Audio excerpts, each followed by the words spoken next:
Hello friend, welcome back to my channel. তোমরা সবাই কেমন আছো? ভালো আছো? আমিও ভালো আছি তোমাদের আশীর্বাদে। আর আজকে আমি আরেকটা ভিডিও নিয়ে চলে আসলাম তোমাদের সাথে শেয়ার করতে। যারা কাজ করো বাইরে, যাদের খুব তাড়াহুড়ো হয়, সকালবেলা খুব ঝামেলা রান্না করার জন্য, কিন্তু মাছ খেতে হবে। অনেকের বাড়িতে আছে যে মাছ খেতে খুবই ভালোবাসে, কিন্তু সময়ের জন্য মাছ রান্না করতে একটু দেরি হয়, কিন্তু সময়ের জন্য অনেকেই মাছ রান্না করে না, ভাবে যে আজকে ডাল করব, মাছটা না হয় কালকে করব, আজকে সময় নেই। তাদের জন্য আমি এই ভিডিওটা বানিয়েছি। কি বলো তো, মাছের ঝাল করব আজকে, এত তাড়াতাড়ি করে মাছের ঝাল করব, তোমরা দেখলে অবাক হয়ে যাবে। তো আমার ভিডিওটা দেখতে থাকো। যেহেতু আমাদের পুকুর আছে, পুকুরের মাছ দিয়ে আমি শুরু করলাম ধরা দিয়ে। আর এই দেখো, এখানে আমি বাড়িতে মাছ ধরে নিয়ে চলে আসছি। আমার বর আর আমি মিলে, দুজনে মিলে গিয়েছিলাম মাছ ধরতে। ও মাছ ধরেছিল, আমি তো মাছ ধরতে পারি না। আর এই মাছটাকে দেখে আমার খুব কষ্ট হচ্ছিল, কিন্তু মাছ তো আমাদের খেতেই হবে, অত মায়া করে লাভ নেই।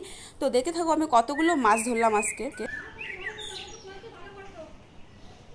তো বন্ধুরা দেখো, সকাল সকাল এই 4টা মাছ ধরেছি। হ্যাঁ, আরো আরো উঠেছিল, কিন্তু কি বলতো, চলে গেছে মাছগুলো।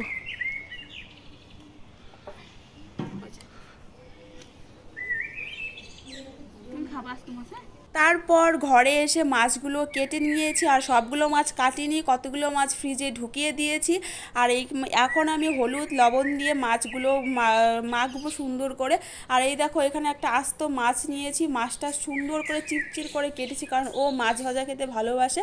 আর ও বলেছে যে আমার জন্য একটা আস্ত মাছ ভাজা করবে, তার জন্য আমি মাছের মধ্যে একটু লঙ্কা লবণ হলুদ দিয়ে সুন্দর করে মাখিয়ে নিয়েছি। তার আগে এখন আমি ওদিক দিয়ে আবার কড়াইতে তেল দিয়ে দিয়েছি, তেলটা আবার গরম হচ্ছে। তো ভিডিওটা সবাই কিন্তু ভিডিওটা দেখো ভালো করে, হ্যাঁ, অনেকক্ষণ ভিডিওটা দেখো। আমি অনেক কষ্ট করে ভিডিওটা বানিয়েছি, কিন্তু আমার ক্যামেরা ধরার মতো কেউ নেই। এক হাতে ফোন, এক হাতে ভিডিওটা, এক হাতে রান্না করছি। তো যাই হোক বন্ধুরা, যতটা কষ্ট করি অতটা কিন্তু আমাদের ভিউজ হয় না। তো তোমরা প্লিজ প্লিজ একটু ভিডিওটা দেখো সবাই। তো এই দেখো, সবার আগে আমি কড়াইতে তেল দিয়ে দিয়েছি, এখন তেলটা গরম হয়ে গেছে।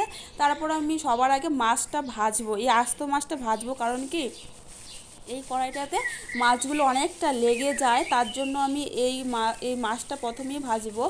আর যেহেতু মাছ ভাজা, তাহলে মাছটা আগেই ভাজবো, আর যেগুলো দিয়ে আমি মাছের ঝাল করব সেগুলো আমি পরে একটু সাথে সাথে দিব।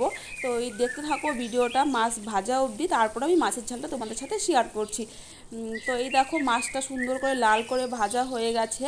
এখন আমি মাছটা নামাবো, নামিয়ে শুধু মাছের ঝালটা তোমাদের সাথে শেয়ার করব। তো দেখো মাছের ঝালটা আমি কীরকম করে রান্না করি। ওদিক দিয়ে আমি কিন্তু টমেটোর, আদা আর জিরে সব কিছু নিয়েছি। এই দেখো, লঙ্কা বাটা, পেঁয়াজ বাটা, আদা বাটা জাদু স্টাইলে আমি বেটে নিয়েছি। আর এই দেখো, এখন জিরে ফোড়ন দিয়েছি। আর আমি কিন্তু কড়াইটা চেঞ্জ করে নিয়েছি, কারণ কি ওই কড়াইতে লেগে যায়। এই দেখো, এখানে টমেটো বাটা, জিরে বাটা, আদা বাটা, লঙ্কা বাটা সুন্দর করে দিয়ে সুন্দর করে লাল করে ভাজবো। ভাজার পরে এর মধ্যে দিয়ে দিব জল, 1 গ্লাস জল দিব, বেশি একটা জল দিব না, কারণ আমার মাছের ঝালটা মাখা মাখা করে করব। অনেকে একটু ঝোল ঝোল করতে পারো, কোনো ব্যাপার না, আমি কিন্তু মাখা মাখাই করব। তো এই দেখো, আমি মাছের ঝোলে জল দিয়ে দিয়েছি, আর অনেকটা শুকিয়ে গেছে। এই দেখো, আমি গামলাতে নামিয়ে দিয়েছি, আর তার উপরে দিয়েছি ধনেপাতা দেওয়ার পরে রান্নাটা দেখতে এত সুন্দর লাগছে, কি বলবো আর। তো তোমাদেরও নিশ্চয়ই খেতে ইচ্ছে করছে না? আর পুকুরে জ্যান্ত মাছ ধরে রান্না করার মজাটাই আলাদা বন্ধুরা। তোমাদের যদি ভিডিওটা ভালো লাগে, তাহলে লাইক কমেন্ট শেয়ার আর সাবস্ক্রাইব করো।